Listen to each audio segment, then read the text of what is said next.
अच्छा दिख रहा है। Okay, determinant students, I want to start determinant.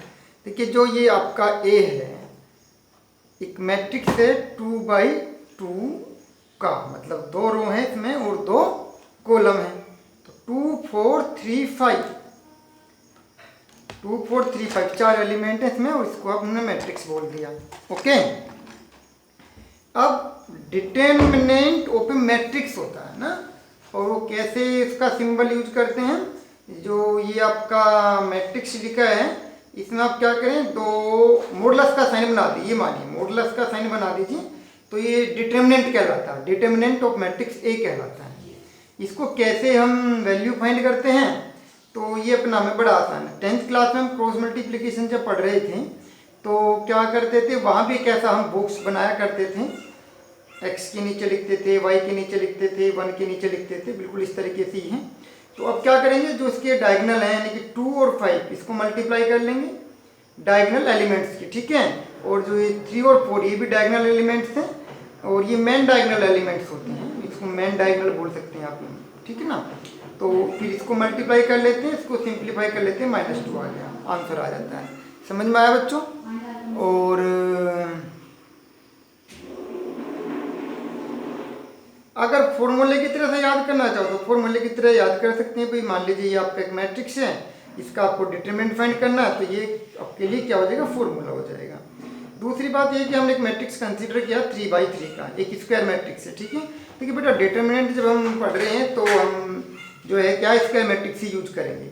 अब आपको रिकॉल करा दें, ये जिसके एलिमेंट्स हैं इसको A11 कहते हैं, इसको A12 कहते हैं, और जो 3 एलिमेंट है इसको A13 कहते हैं। मतलब ये क्या है, एलिमेंट का प्लेस कहाँ है वो रिप्रेजेंट करता है। तो ये एलिमेंट्स थे इसके, और उसको बोलते हैं एक्सपेंड द डिटरमिनेंट या फाइंड द वैल्यू ऑफ, और find the value of determinant. So b is equal to, ये आपने मैट्रिक्स लिख लिया और ये हमें वैल्यू फाइंड करनी है, तो इसको हम फाइंड कर रहे थे। तो इस रो के अकॉर्डिंग हमें से मान लीजिए क्या है, इस रो के अकॉर्डिंग ही हमें इसको एक्सपेंड करना है मानिए, ठीक है ना। तो हम क्या करेंगे, इस एलिमेंट को लिख लेंगे और ये बाकी एलिमेंट इनको लिख लेंगे। भी क्या क्या बचता है आपका, बाकी एलिमेंट बचते मेरे क्या बचता है, 4 5 6 7, ठीक है। तो 4 5 6 7 हमने यहाँ लिख लिए। दूसरा, ये दूसरा एलिमेंट है, तो इसमें करते क्या थे, प्लस माइनस प्लस, मतलब जो भी एलिमेंट्स लिखने हैं वो तो आपको लिखने ही है, 1 2 3, ये एलिमेंट तो आप ऐसे लिखते हैं। उसके बाद एक साइन बना लेते हैं, प्लस माइनस प्लस, ठीक है। अब इस एलिमेंट के लिए है 2 के लिए आप क्या कर लोगे, इसको छुपा लोगे, और ये जो 1 3 लिखा है इसको छुपा लोगे, तो दिखेगा क्या, 3 5 5 7, वो यहाँ लिख दिया। ऐसे 3 के लिए लिख लेना है ना। तो अब क्या करेंगे, जो ये 3 है तो क्या करेंगे, इस पूरी रो को अब क्या करेंगे, छुपा लेंगे, और इसमें ये इस कॉलम को आप छुपा लेंगे, तो बचेगा क्या, 3 4 5 6, इसको यहाँ पे लिख दिया। 2x2 का डिटरमिनेंट आपको सोल्व करना आता ही है, और वो आप सोल्व कर चुके हैं। तो 2x2 का डिटरमिनेंट यहाँ से सोल्व करके ही वैल्यू आपने निकाल दी। तो ये आपने को हमने बताया कि भी डिटरमिनेंट कैसे सोल्व किया जाता है, ठीक है। इसके बाद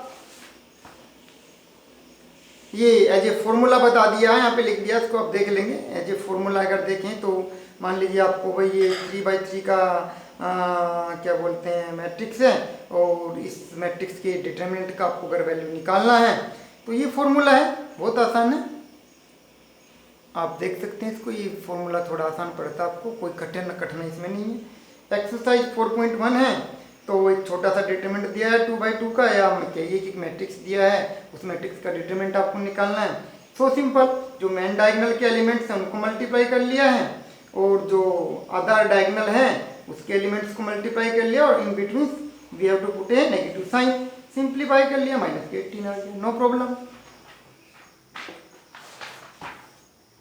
देन ये प्रॉब्लम नंबर 4 है आपके एक्सरसाइज 4.1 का।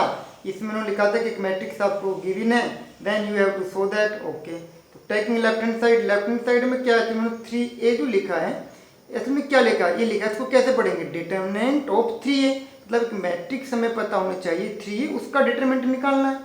तो हमने क्या 3a पहले फाइंड कर लिया। 3 क्या स्केलर मल्टीप्लिकेशन पे मैट्रिक्स, वो वाला कंसेप्ट है। तो हमने करते क्या है, इस 3 को इस मैट्रिक्स ए के हर एक एलिमेंट में मल्टीप्लाई कर देते हैं, तो ये एलिमेंट्स आ गया। इसका डिटरमिनेंट बनाना है, डिटरमिनेंट बनाने का बिल्कुल वही सेम टू सेम तरीका है एज यू नो। तो भाई इसकी वैल्यू आ गई 108। इसी प्रकार से हमने ये राइट हैंड साइड लिया। राइट हैंड साइड में 27 एक न्यूमेरिकल वैल्यू है और मोड ए का वैल्यू भी न्यूमेरिकल वैल्यू होता है। तो हम क्या कर लें, पहले ये जो आपका है डिटरमिनेंट ऑफ ए फाइंड कर लें। तो here determinant of A find करना है, वही तरीका है भाई। हमने इसको क्या फर्स्ट रो के अकॉर्डिंग क्या कर दिया है, एक्सपेंड कर दिया, आंसर 4 आ गया है। और इसीलिए क्या हुआ है, जो हमारा राइट हैंड साइड था उसको 27 इंटू मोड ए बराबर 108 आ गया। तो क्या हुआ है, लेफ्ट हैंड साइड बराबर राइट हैंड साइड आ गया। ये भी आसान हुआ। इसके बाद